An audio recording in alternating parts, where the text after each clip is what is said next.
મારા મામા દેવને ડાક વગાડીને રાવણ દેવ બોલાવે ત્યારે મારો મામો આવે પણ કેમ આવે? હે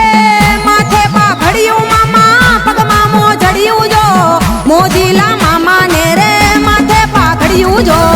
મોજ કરાવે મામો મોજ કરાવે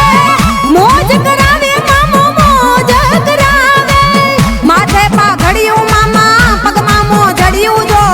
મોજીલા મામા ને રે માથે પાઘડિયું જો